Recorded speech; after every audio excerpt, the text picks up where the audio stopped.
The Richest Man in Babylon, a book by George S. Clason.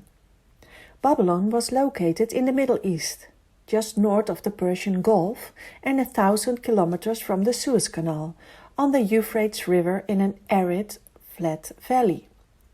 It had the same climate as the Sahara, dry and warm.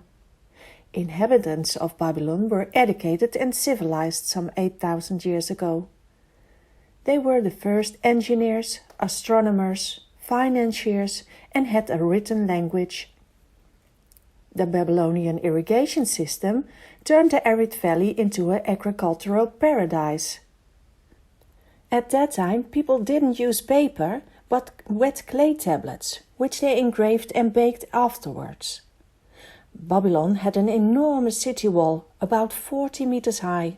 The total length was between 14 and 18 kilometers, and the wall was wide enough for a chariot with 6 horses. Babylon looked like a modern city with streets and shops. As far as we know, they were the first inventors of money as a medium of exchange.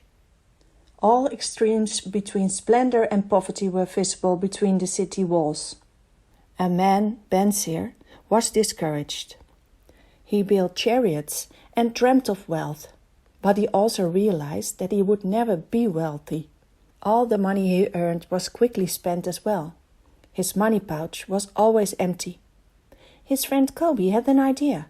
Let's ask the richest man in Babylon, Arkad. Ask how he makes his money. Arkad was known as a generous man. When Arkad was young, he decided to find out how to get rich. He went to work for a clerk and thus became acquainted with Algamish, a moneylender and wealthy man. Arkad asked Algamish to explain him how he had done so. Algamish explained that he always had to set aside 1/10 for himself.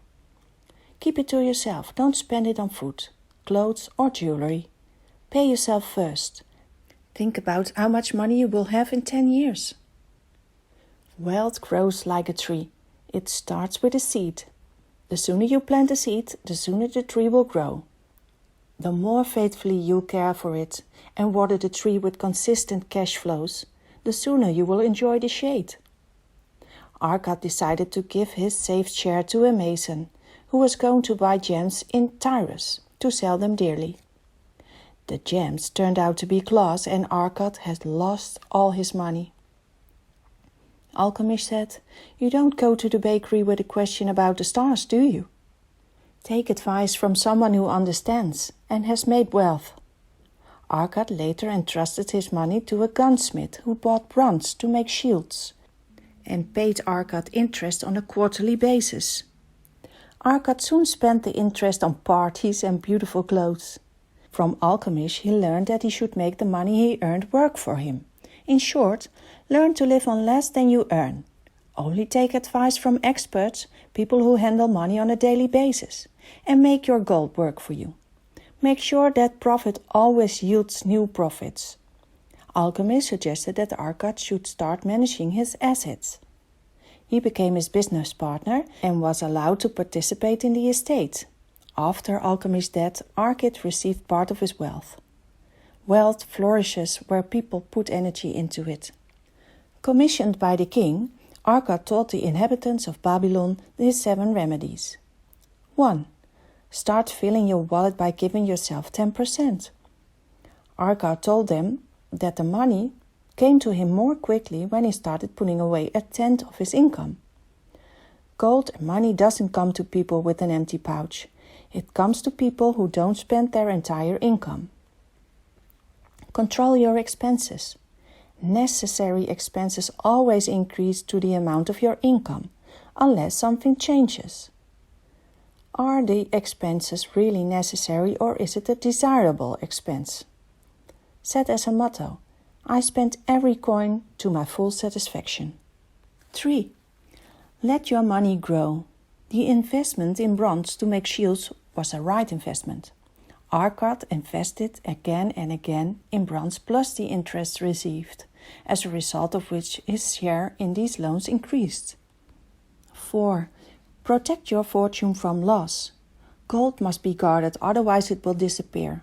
Only invest if the investment is secured, produces a fair profit, and consult wise people. Let their wisdom protect you from risky investments, such as Arcot's investment in gems. Make your home a good investment.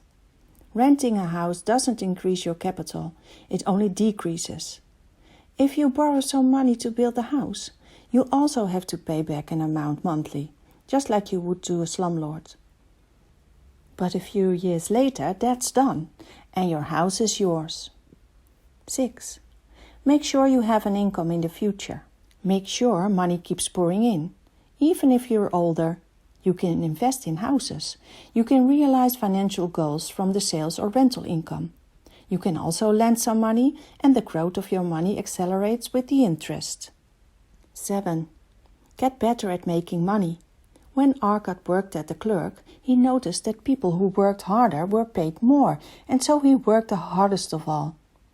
As a result, he became more interested in his work, focused better on his duties, and persisted. No one could keep up with him, and that was soon rewarded. So what would you choose? A bag of gold from a rich man, or the advice of a rich man? Gold is running out, but with the advice of a rich man, you're always able to earn gold again.